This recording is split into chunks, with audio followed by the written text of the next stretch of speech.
Hi there, everybody. This is Carrie Hamblen, the CEO and president of the Las Cruces Green Chamber of Commerce, back again after a little bit of a hiatus with our regular Zoom chats that are benefits for our members of the Las Cruces Green Chamber of Commerce. And today I have with me Araceli Solis, who is the kind of new, kind of not so new executive director of the Dona Ana Arts Council. Araceli, it is so lovely to meet you. How are you doing today? I'm doing very, very good. Carrie, how about yourself? I'm just getting back into the swing of things of being back from Santa Fe for 2 months. And so I'm so Oh, excited that this is my first work uh, project of the day. And it's lovely that it's with you because you've got a busy week coming ahead. We'll get to that in just a second. But if you will share with folks what you've been doing so far since you came on, took over the helm from Greg Smith of the executive director of the Arts Council. well, first of all, thank you for the honor of having us part of your show. I'm gonna say it's a show. Mhm. Um, super happy to be here. Very honored, very excited. I absolutely love what I do. I'm an art major. Art has been in my blood for the longest time. And then I just ended up becoming an educator. And then all of a sudden, whoo, here I am in the art world. So since taking over here at the Dona Ana Arts Council, I've been finishing up a couple of the events that were pending once Greg was here. So most of our March events, like Mr. Ho's Orchestratica, that is coming up on Wednesday, March 22nd. If you haven't bought your tickets yet, you should go buy them. Um, from the Rio Grande Theater. So that's coming up. That's something that was pending. I know that the women's exhibit was pending, and Miss Penny Peace curating it along with Miss Mary Diesel did an absolutely phenomenal job, and they developed amazing partnerships with other organizations in the community. So we've had that, and we've been finishing up with that. Derek Lee, we had him in February, a sold out event. We had people standing at the door. Mr. Bob Divin was also here, and then he had a full house as well. So it's been very, very exciting just finishing up all those pending events. And then now we're moving forward with my projects, the visions of my staff members, my board members, and making sure that I continue to support them the same way I've been supporting them now. Well, And of course, the big project this week, which is the Las Cruces Arts Fair, which again is still something that was pending, but I hear it's very traditional. So it's oh something that yeah. has been passed on from executive director to executive director. So I'm really excited and looking forward to this weekend, not just meeting the artists, but getting to meet more of our community members and art lovers as well. And I don't know if you know this, but the Las Cruces Arts Fair started really because of Glenn and Sally Cutter, who have been huge supporters of the arts for many, many years.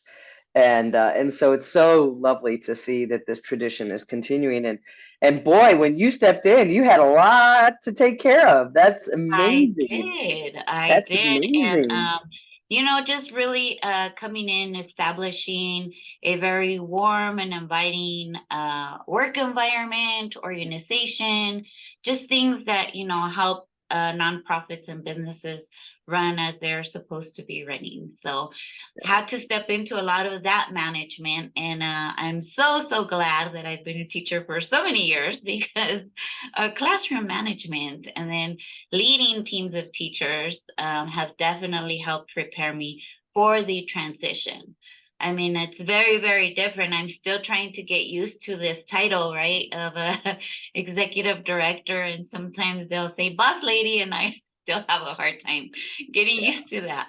yeah. Um, but it is very different managing employees versus managing Students. students or Yeah. managing colleagues for different projects. But Well, I've absolutely loved it. Araceli, though, I mean, it makes sense because as an educator, as an arts educator, that's really kind of the function of the Arts Council is like to create more awareness about just this amazing community that we have of artists that have been here for so long, who are contributing. In our case, we talk about the economic development of our arts community, and that's something that gets overlooked so much, but we have these amazing artists that really the Arts Council is doing to help uplift them, and I think that's a perfect fit. We can help you with the executive director position and provide that because it is a different creature, but what Yeah. you're doing is so important to our community. Yeah, and we really want it to just be the heart of the arts. That when you think of the Dona Ana Arts Council, that is the heart of the arts in Southern New Mexico for all Southern New Mexican artists. So it is also just going beyond Las Cruces, really serving the Dona Ana community. So that is kind of where my goals and my visions are for the organization. Let's go beyond, let's bring in diversity, let's grow it, let's Mhm. spread that love for art, not just from here, but really around our areas. And who knows, it might even travel further out of state. Why not? Why not? Let's bring people into our community to learn all Yes. about the magic that we have with just, and Bob Divin is a friend of mine, and so I'm not surprised that he had a full house. We've got so many people. And so with the arts fair, and for those of you who are watching, the link will be either above or below on how you can check out because the photos of the pieces absolutely stunning. Yes, absolutely phenomenal. Miss Barbara Reesner, one of our board members, actually went out and interviewed three of the participating artists, and we've had their videos circulating on Facebook and Instagram and TikTok because we're on TikTok now. If you didn't know Woo. that, and Yeah, our everybody's on yeah. TikTok, and Oh then yeah. of course we're also on LinkedIn as well. So those are new additions that have come in with me stepping into the office as well. So we're definitely broadening our horizons. But we're Absolutely. super, super excited about the arts fair. And we invite everybody to come out and check it out. Very family friendly. It's all about the arts. Meet the artists, buy art, peruse it. Maybe you just want to window shop. It's okay to window shop too. Just go out and have a good time. If you're a passionate art collector, you're going to have a variety of art to choose from. We have jewelry, mixed media, pottery, sculpture. I mean, you name it. We have over 70 artists locally and out of state. So it's And going to be absolutely amazing. I'd mentioned Glenn Cutter earlier, and he was really somebody who helped me understand the appreciation of art. Like this piece here behind me, that's from a who used to be a local artist, Jesse Reinhard.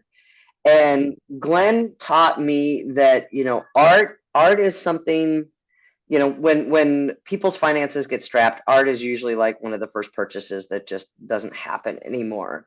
But there's something about having artwork, and I'm looking off because I'm looking at a wall that we have of artwork, and how grateful I am that Glenn taught me that it may seem like an extraneous purchase, but it is something that is really, it contributes to the heart of your home, Yes. right? Like the soul that you're trying to create that is your home. Um, Yes. and I think that's so important for us to really kind of see how those priorities fit into our values and to make sure that we make art a part of our home, Yes. regardless if it's a small piece or if it's a big piece. And so I get that there are going to be just like all sorts of different types of art that, all depending, your budget, it will match a variety of budgets. It's not like you think you have to drop $1,000 to buy a piece of artwork, is that there's going to be all Correct. sorts of different types. Correct. And then you can see behind me, I have all sorts of artwork on the wall. I have artwork in my home. It ranges from student art, artwork that my students have created for me and gifted me, and to art that I've purchased myself.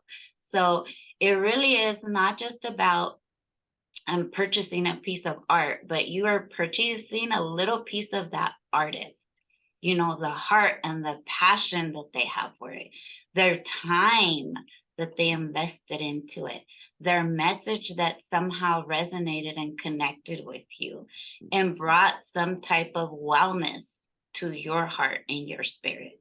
So that's really what artwork is about. that connection you develop. And maybe it's your way of saying, I'm going to purchase this piece. Here is my freedom to express myself through this artwork that someone else created, but I connected with on a personal level. Well, and also, Araceli, the artists are going to be there. And I think always whenever we purchase a piece of art, it's also being able to tell the story of the artists. And that's what's going to be so great about this arts fair is that those artists are going to be able to be there. You're going to be able to find out like why they painted a particular piece or why they created a particular piece, right? Yes. I'm excited. I'm excited about it. Me too. Me too. So I really, really hope that we get lots of visitors this weekend. It's Saturday and Sunday, starts at 10 a.m. And then if you purchase your ticket for Saturday, it's also good for Sunday. So it is a 2-day ticket. Fantastic. Well, we're going to celebrate the opening of the arts fair with our ribbon cutting at 10 o'clock on Saturday morning at the Las Cruces Convention Center. So I hope you'll join us there as Araceli and her crew, and the Green Chamber crew, and all of our Green Chamber members who love to support the arts are going to be there. And so we're very excited to celebrate you and be able to just celebrate our arts community. So thank you so much for talking with us today. I know that we'll be doing can I more. say one more thing? Absolutely. Yes, y el arte es para todos, así que si dicen, ay, no, no hablo inglés, no, pues yo hablo español, así que vénganse, ¿ok? Sí, está bien. Fantastico. Well, I can't wait to see you, and thank you so much for joining us today on our Zoom chat. If you're a member of the Green Chamber and you'd like to do a Zoom chat to help uplift your business, because this goes out on all of our social media, we want to share your story and what you're doing in the community with all of the folks who follow us on social media. So you can contact me here and I'll be more than happy to schedule a Zoom chat with you. Araceli, I will see you on Saturday at 10 o'clock, and we can't wait to celebrate you. Thank you so much. All right.